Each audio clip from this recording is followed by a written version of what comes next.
good on you.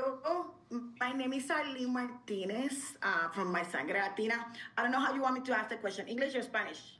You do Spanish or you do English? You can do English? both. I mean, you can do English. English for me, please. You can do English or For Spanish. me, you Okay. can do English or Hindi. For him, you can do Spanish. Arlene, we have 5 minutes left, so Okay, we'll yes. start We'll be now. quick. Don't worry about it. Thank you. Mohit, if that's how you say your name? That's how my mother says it, but you can call me Mo. Okay, let me call you Mo so it's easier for you. What inspired you to write City of Dreams? Obviously coming from India and Southeast Asia and knowing about sweatshops and the culture of sweatshops, that was always something I was aware of. And then reading about the fact that it was happening in America, that's when I was like, okay, this is a story that needs to be told, because we're always looking at these other countries, but it was time for us to look at ourselves. And I would say that was the real impetus, For me, it's like how you direct and write such powerful, like not ability. It was like so deep for me. Like I was crying yesterday. I was like, I cannot believe this is actually happening in 2024. And it doesn't happen only in USA, like you say. It happened in every country in different ways, in different manners.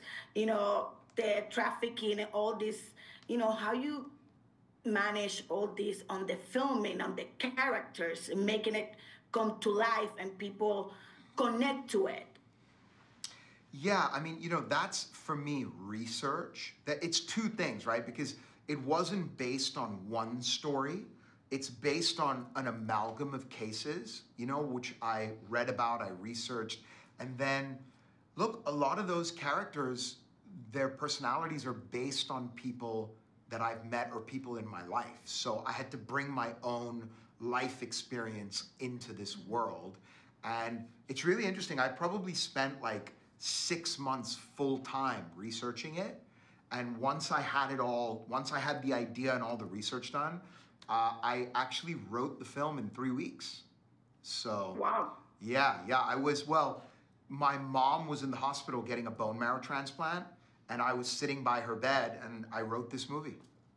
Wow, interesting, amazing. And Jesus, how you prepare to a character, portraying, Ari and Jesus, portraying this on the film, because it was really very deep, Yeah, it is. I mean, Jesus is a character that has a lot of layers, Jesus he's a dreamer. He wants to become a professional soccer player, but he's also this shy kid who doesn't speak for most part of the movie. Mm-hmm. And he's also a fighter. Mm-hmm. So, talking about the technical, I took sewing lessons, I took soccer lessons, I took English lessons. Talking about like building Jesus, because he's a mute kid, I had no idea at all how to play a character who was mute. So I asked Mo, like, what do I do? And he told me, well, it's really simple. Jesus does speaks to one person. He speaks to himself in his mind, just like every single human being does. And that was a huge realization. And then we made some background work. We wrote a monologue of Jesus's inner thoughts. And whenever we were shooting, I had like a dialogue in my mind. And at the same time, Mo was giving me situations to react to. So he didn't care about the sound, and he was just telling me all this, and that's me reacting to that. And because Jesus doesn't speak, he's a very physical character. So sometimes I went over the top, and sometimes I was too low. down, yeah, too low. So Mo would tell me like, take a little higher or take a little down, and I mean, thanks to him, I made this role, and I'm really grateful. I made it. You did really great because I cried. You make me cry. Thank you. And by the way, what he was saying is that the sound guys would get mad at me because while we were, I would just be constantly being like, pretend there's rocks falling on your head. And, you know, you had to because I had to keep him motivated, right? But the sound guys were just always like shaking their head. How this is for both. I want your guys' opinion. What you guys want the audience to take when the film come out in theaters? Well, I hope people get entertained watching this movie. I hope they enjoy the movie. But most importantly, I hope that people go out of the theater knowing that this is a problem that's happening right now.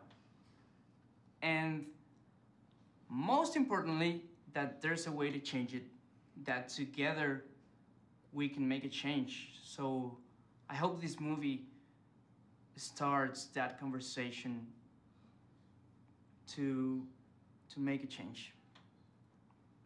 Amen.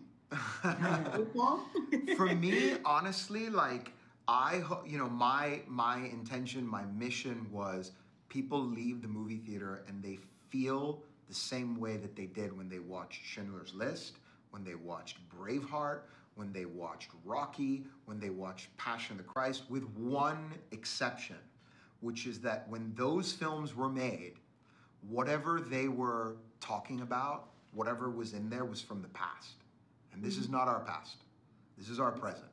So I wanted to use the power of emotional filmmaking to rally people together around this. But at the end of the day, the only way you get them to make a difference is you have to affect them in here. You can't affect them here. You got to affect them. Like, you know, you walk down the street and you tell someone, hey, Mo, you know, like there's all these slaves. Oh, wow, great. Anyway, I got to go get a hamburger now. You know, like people are going to hear it and listen to it. But my goal was to get them to have this experience so that it would deeply affect them.